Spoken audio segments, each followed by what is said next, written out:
Good to be here, and first off, I'd just like to introduce myself. And how much money did you put in that jar for Doug?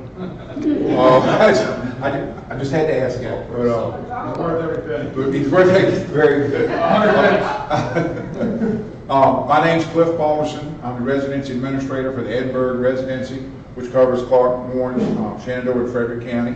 We're happy to be here this morning to talk about the subject of the South Fork 345-22 bridge that is, nearing completion, and it's not going to give you a firm timeline, but it's almost, like as Robbie said this morning, it's almost complete.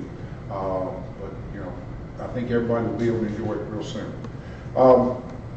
We're here to talk about the QRI, or the intersection improvements that are going to be done over there to facilitate the movement of traffic from 55 on 522, 340, conversely going north, west, east, and south. And I didn't get all that in order, but I got all four of them. But without further ado, I just wanted to point out the staff that is here from the district, construction side, the public information side, our planning side. Terry Short is our district planning manager. He'll be talking the most up here today. Ken Slack is our public information officer. Sandy Myers is our public information director or manager, whatever. We have Robbie Good, who is our area construction engineer. And we have Jeff Homestead, who is our construction manager. I think I got all that right. But if you've got any questions about VDOT, give us a call. I'll leave some cards here for y'all to I don't know, play bingo with or do something. But look, once again, we're glad to be here, and we're glad y'all are asking questions. This helps us relay the information we'd like to get out. Thank you, Cliff, for that illuminating. So got a brief 2-hour presentation for you this morning.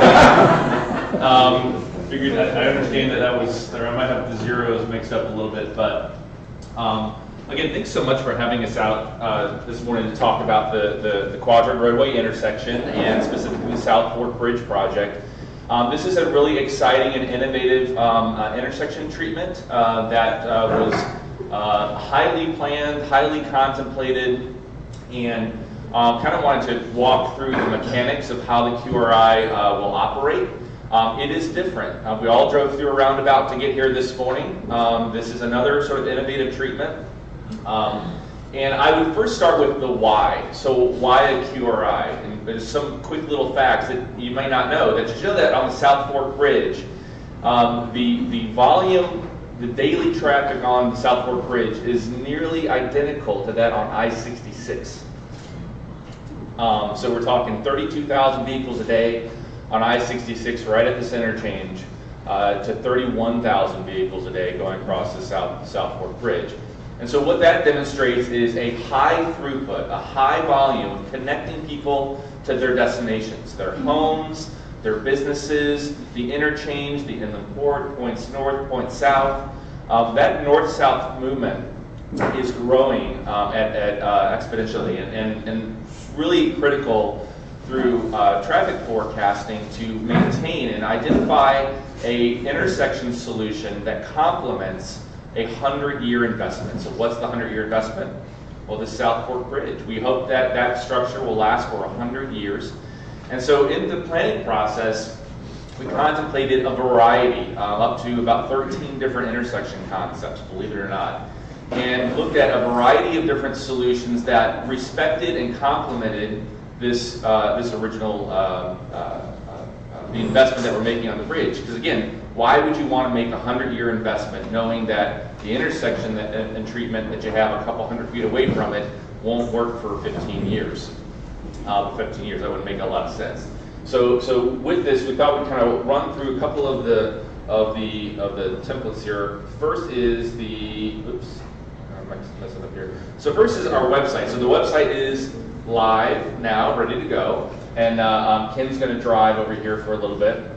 And here you'll be able to to go immediately to the project photos to the side here to kind of get an overview of the QRI. But we've also taken the time to demonstrate how you move through the intersection by the approach that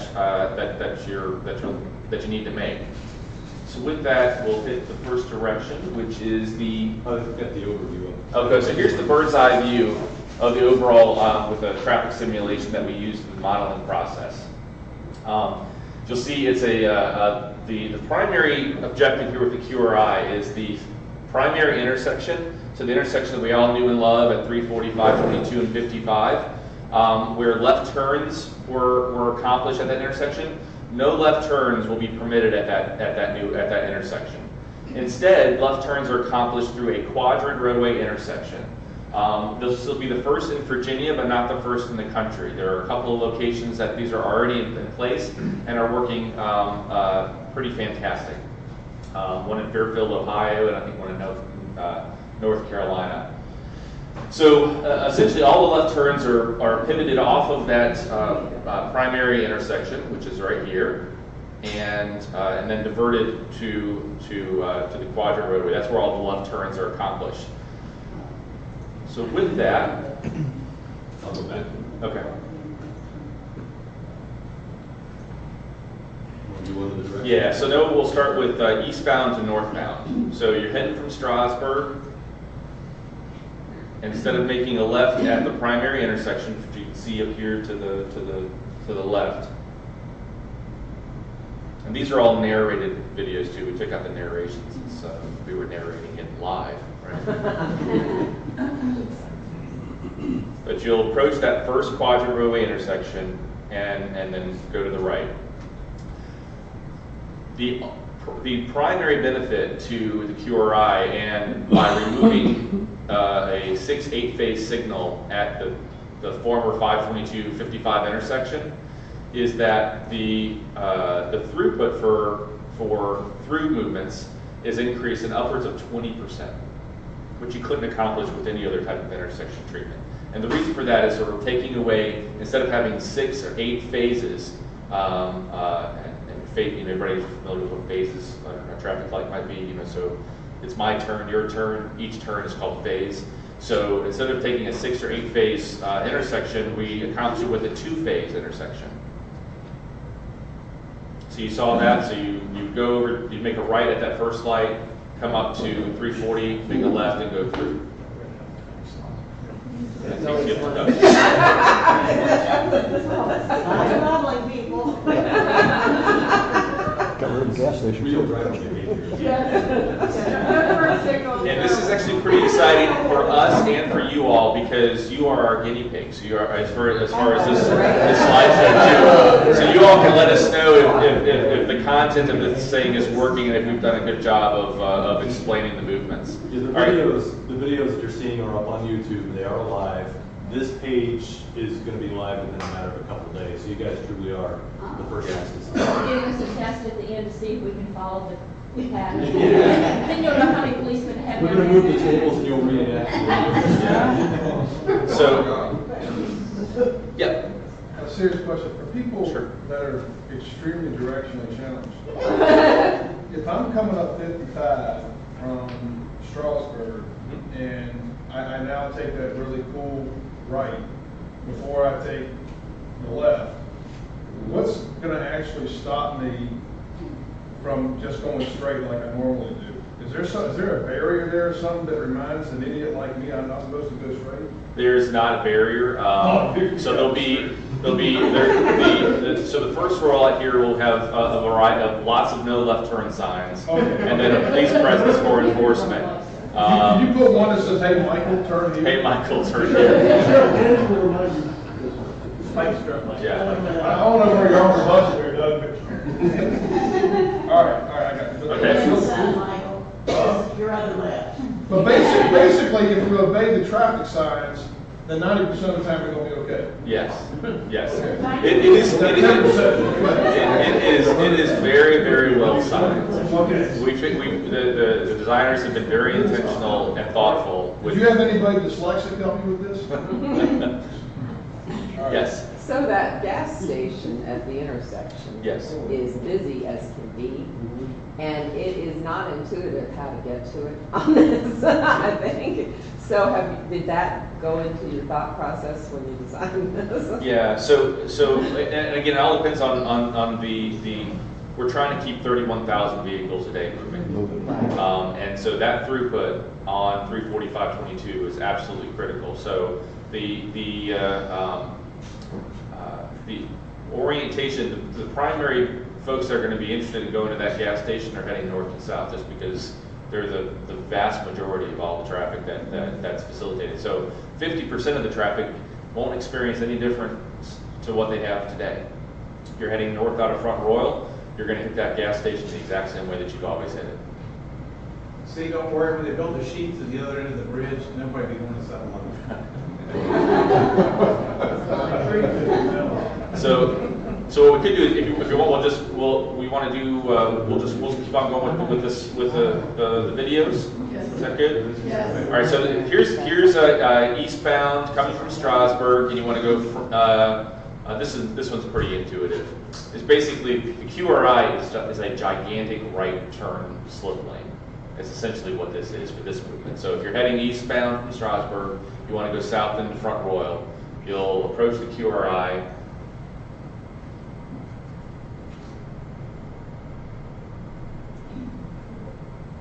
You see all the signs we've got on there. Michael, turn here. I'm a little nervous about that one, man. And then, so you'll take the QRI, this will take you over to 522, and then you make a right. So it's essentially, it's a gigantic right turn. Yeah, the slip right lane. turn's easy. Yeah, the right turn's easy. That one makes Maybe I'll hop to the other one. Sure. Kim? Everybody got that one? All right, that one's easy. We'll take a bit of that. So this one coming from Front Royal, and you want to go to Strasburg. This is just a gigantic left turn lane. Essentially, you're just you're gonna come across the bridge. I'm going to zoom in on the sign that says Mike turn left to go to Strasburg. Mike, turn left to go to Strasburg. Yeah. It's gonna be right up there. 55. 4 lanes now. Might jump over here a little bit. All right, so you're gonna hear to the left to the left turn lane. I'm gonna be that guy that almost ran the guy. Yeah, the behavior pattern is set for Warren County for all the cars. I'm gonna have Brian Harper drive. My friend said if you drive that fast and then I'll get upset. So can you kind of see how it's basically a gigantic left turn lane? Yes. All right. Makes sense. Yep. It's well planned out. Okay. So there's that one. So then we'll make a left turn. Then you head back to Strasburg and you want down. And the other one. Yeah. Question. Yes. For people like Michael who can't get from his home to his driveway without his GPS, how does all this stuff get into the GPS system of the, probably half those cars are following? Right, they have old Yeah. GPS. Yeah, so that question is the department uploads that information to the GPS carriers, and so it'll be functioning on folks' phones in concert. So it might be a little bit of a lag, but I mean we share that information with carriers. At the end of that last road, when you turn left there at Bridges and you go around, there was an actual right turn lane. Yeah, so that's for another movement. So that's southbound. That's southbound 340 to head east over to the Riverton Historic District. So if you're headed to, why don't we do that movement? Okay, so the southbound to eastbound.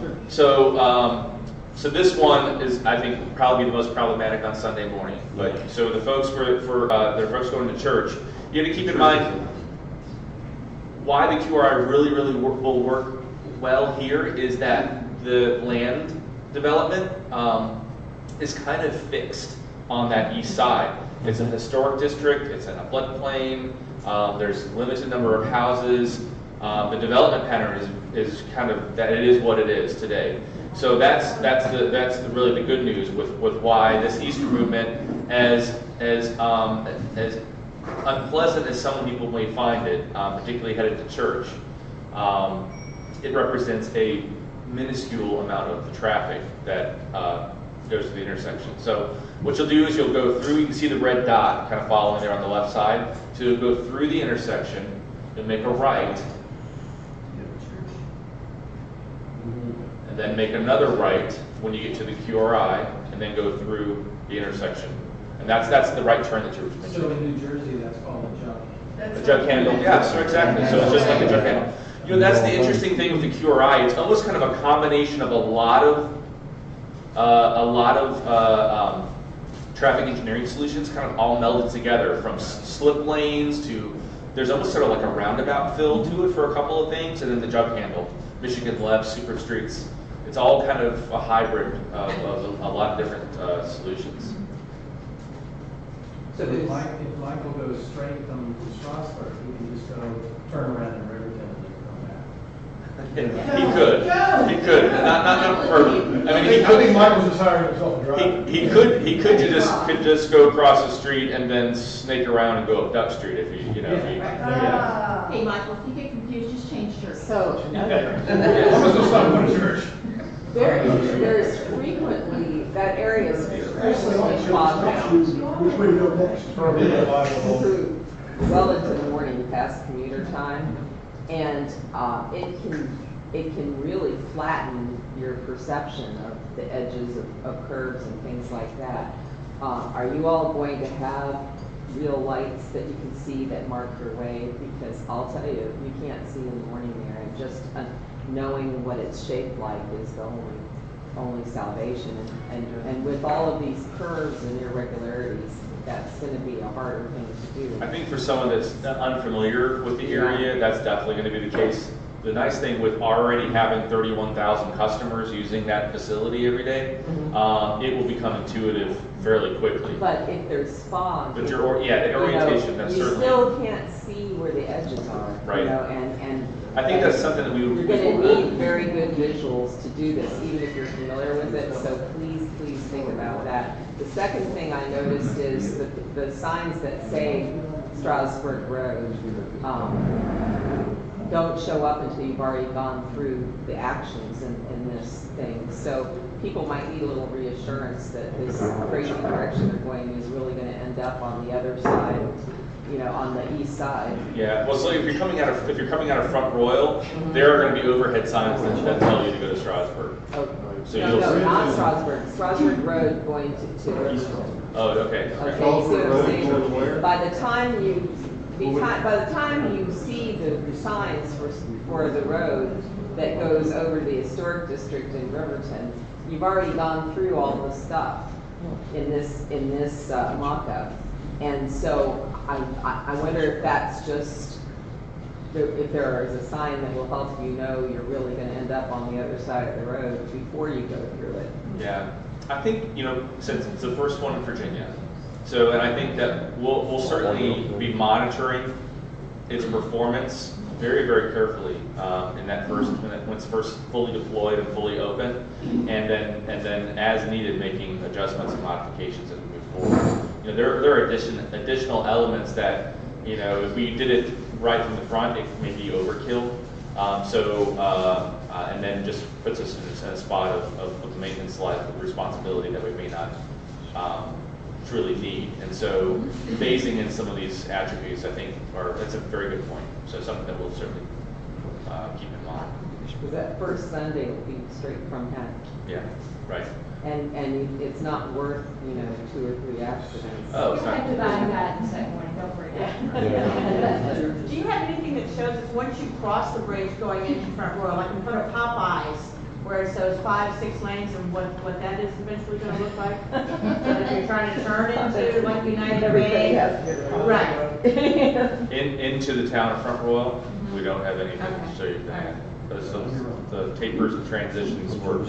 Of course, you know, Front Royal's got that 25-mile-an-hour speed limit, so. Yeah. That's strange. They got that going for you. And that slows traffic down. So with that, if you're coming from the church and you want to head back into Front Royal, we'll share this kind of one last animation. But certainly, the questions are great, but we certainly want to be respectful of your time. So.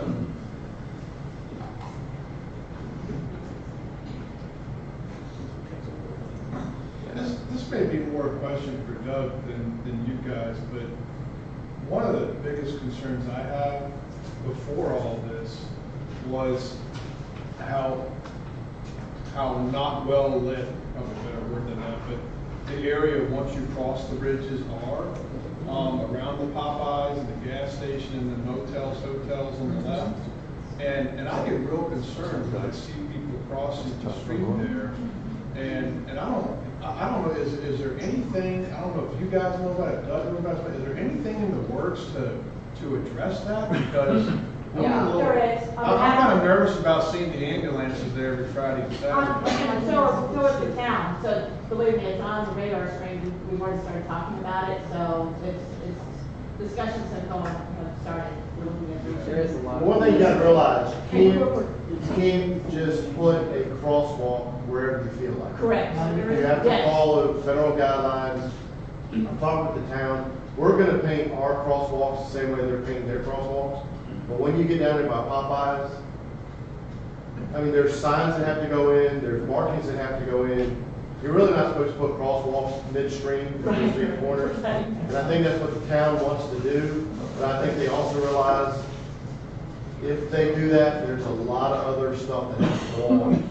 And the biggest thing is, you got people that don't want to use crosswalks anyway. Yes. That's the bottom line. I've been here since December of 2013, every day. Yes. I see all this stuff. I understand. Yeah, unless you put it right across You can from make- every right, motel, you motel can't- right you're there, not and gonna then stop you're not even people gonna use from it, so, yeah. But my level of empathy, right now, my level of empathy for people trying to cross that area is pretty high. Yeah. I'm not saying I won't care about those people if they get run over, if we put a crosswalk there and they don't use it, but at least then I can say, hey, Tony, why don't you use a crosswalk?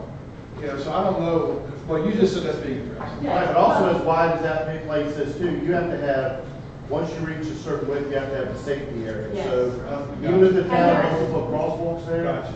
it's still not And the, safe. and the If sixth you car have a behind raised you is area not there, gonna so- see that pedestrian that is stopping Yeah. there. So now you're gonna have plenty of crosswalks because you're gonna have plenty of accidents and people can cross and cross. Well, please don't put a crosswalk in the area of 55 where I'm supposed to turn right. So here we are, we're leaving the church and heading into Front Royal. We'll go through the intersection, pop into that first left turn into the QRI, make a left, and then make a right to head south into Front Royal. Terry, one thing, raise your hand if you've been stuck in traffic coming into the town of Harlem. So, this entire intersection configuration, as Terry talked about at the beginning, is meant to get rid of those left turn lanes to give more green time to the street. Right. So northbound, southbound traffic can move more efficiently at a higher level and more volume to get rid of those backups. So everything, all these other, so your inconvenience on Sunday to get to church, but that is to make sure the other 6 days of the week, commuter traffic is going through more efficiently. Well, I think once it all figures itself out, it's gonna be awesome. But I don't think your problem's gonna be people coming in the front row that are new. Your problem's gonna be people like me that have been here for 20+ years, and we don't understand change. Once we figure out that change, we'll all be fine. Right. Well, that's why I used the roundabout example. You know, that was right at one of the first ones in our entire district. The one. We'll just put a student driver sign. Yeah, so there are a lot of us from the Guard Hill Road area on the 66 side who are accustomed to walking into downtown, believe it or not, Right. all those miles. And if that road is as busy as 66, would it be worth putting a pedestrian and bike overpass? Because trying to use crosswalks and intersections as a pedestrian is literally worth your life. Right. You know, and we're trying to promote walkability and bike friendliness, and boy, I just don't see it here, you know, Well, you're gonna have because this is designed for The bike flow. lanes there. Yeah, so Bike on, lanes on the bridge. on the main bike bridge, lanes just starting do bike at Club lanes. Street. There's sidewalks on both sides of the bridge. There's So you're- crosswalks there at 55, there's crosswalks there at and it all travels the same path as 31,000 vehicles. So you're not going up, you're not crossing them, you're running parallel to them. So the bike and pedestrian traffic is to follow the same pathways as the No, No. no. Because there's bike lanes. There's bike lanes. But then where do those poor suckers take a left? They could if they wanted to. I mean, it's, but I no, guess they don't, it's not intended for not motorized. Yeah. Just out of curiosity, I moved here from Texas, where in a similar situation, they would build a spaghetti maze of overpasses. Yeah. I'm curious about the contrast between this approach versus overpasses and so forth. Sure. Yeah. So we looked at that. We looked at flyovers and which are very expensive. But I think the other thing too is that you're in the context. Does it fit in the context of the problem, and does it fit in the context of the area that you're serving? And so in this instance, could we do something less expensive with similar or better results? The answer to that was yes. And second is the context of the communities that are being served and the historic district and the view shed. We wanted to respect the view shed. If you did a grade separated facility, folks are not going to be able to enjoy that astonishing view when you come to and from the Front Royal.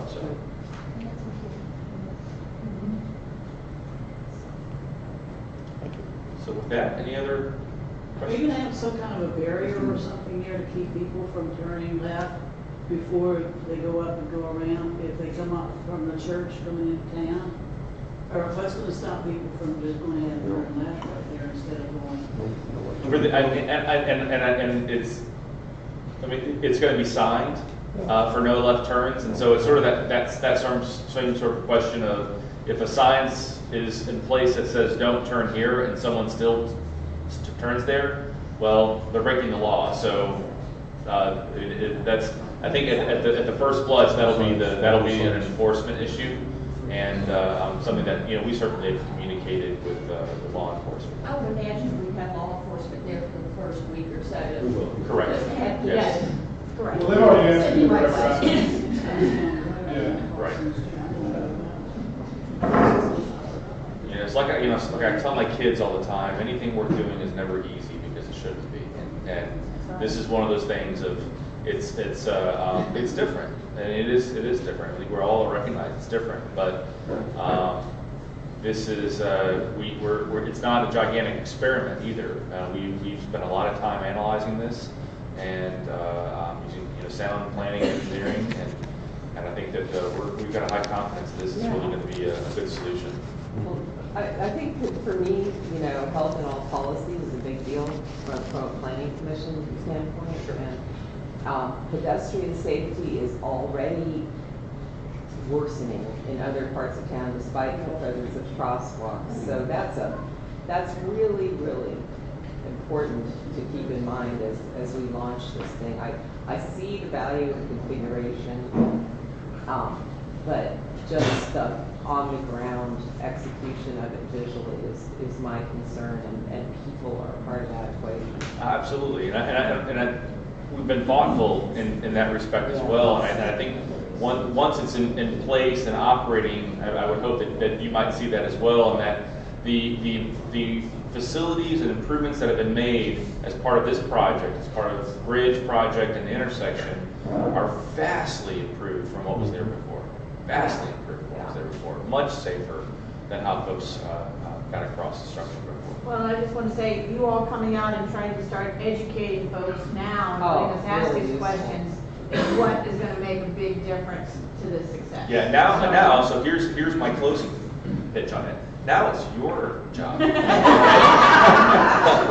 So we're gonna have this thing live, and in all seriousness, we really need you all to help us share that with your neighbors and your friends and your family and folks that you run to the grocery store with, and say, hey, these are the resources. These folks came out at 4 in the morning to eat some eggs with you and talk about it. And we really, really appreciate Yeah, that. and we'll share it on our Facebook page. We can put it on Yeah, the we'll be website. back. We'll be back.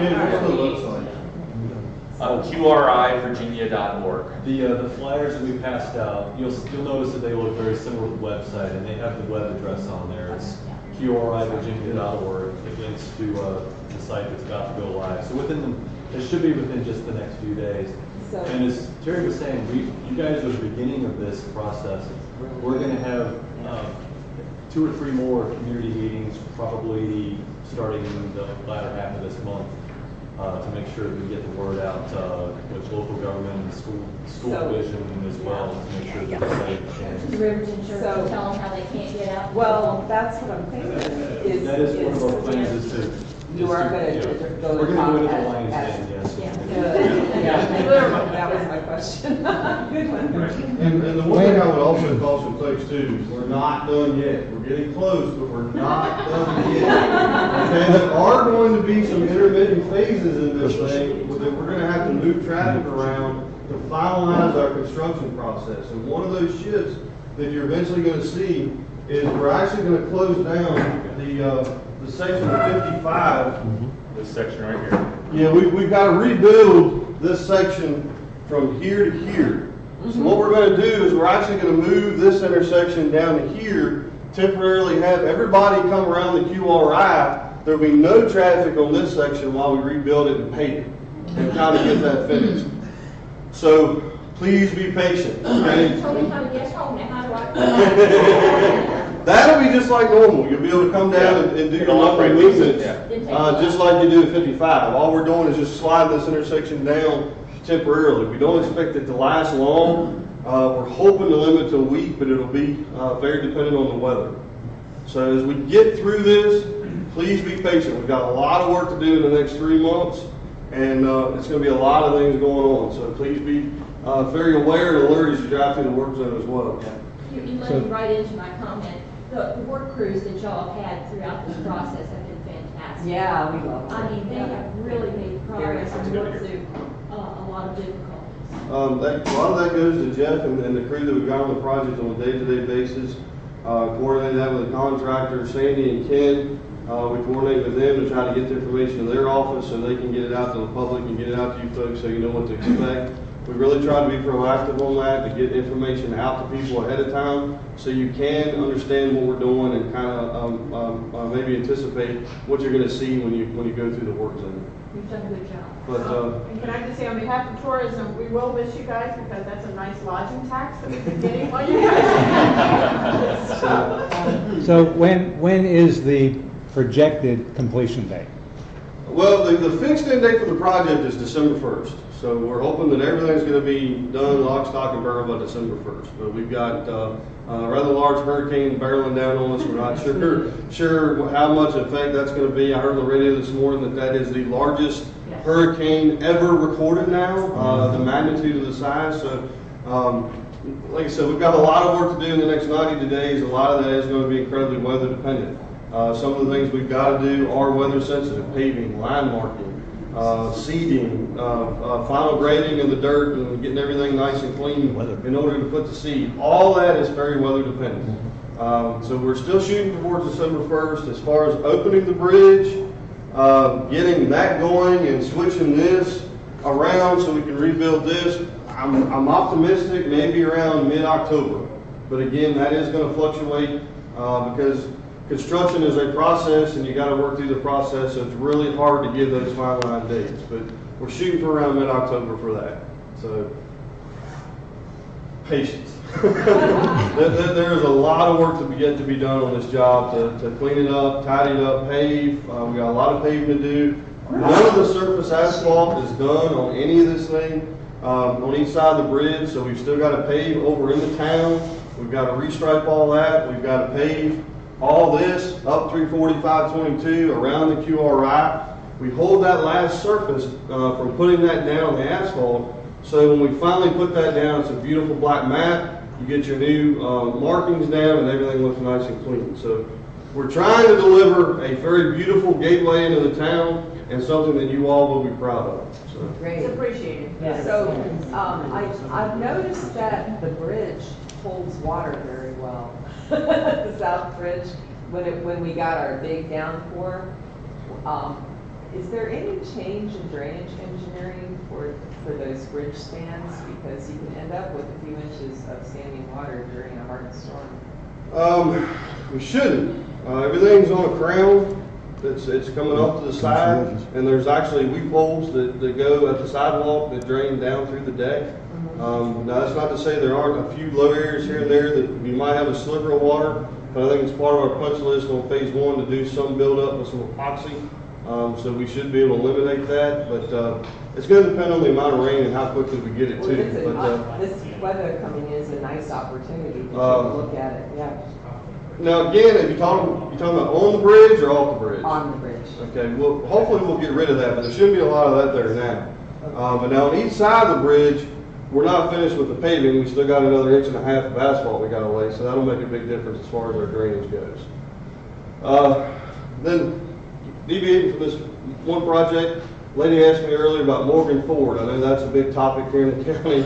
Everybody's ready to get that one going. We're making steady progress. The contractor's doing well out there. They had the substructure work completed early. We had a little bit of a hiccup with the manufacturer that was constructing the concrete box beams. They finally got all the issues resolved with that. We got the first round of beams 2 weeks ago. We got another round of beams last week, and we should get the final round of beams this week. So we are setting beams across the river. Once we get those beams in, we still have a 5-inch concrete deck overlay we've got to put down. We've got to build the railing on the bridge, and then we got to complete the grading and the paving on the approaches. But again, everything with that, especially with the hurricane, depends on what's going to happen with that river. I'm fully anticipating if we get any kind of rainfall in this area that bridge is going to be flooded again, because it doesn't take much for that section of the river to flood. We have been lucky so far on that project. We haven't experienced a whole lot of that, but very lucky. But that's going to be weather dependent. If things go well, we do still have a shot of getting that done and possibly getting that open by the end of the year. But I can't make any promises. Again, it's going to depend on the weather. But we're pushing hard, trying to get that done. And I do think, again, when we finish that one, it's going to be a nice transportation project there for that section of the county to cross the river. So, All right, so again, it's your turn now. Your turn now. But we'll be around, and thanks so much for having us out, and we'll be happy to stick around and answer any questions y'all might have afterwards.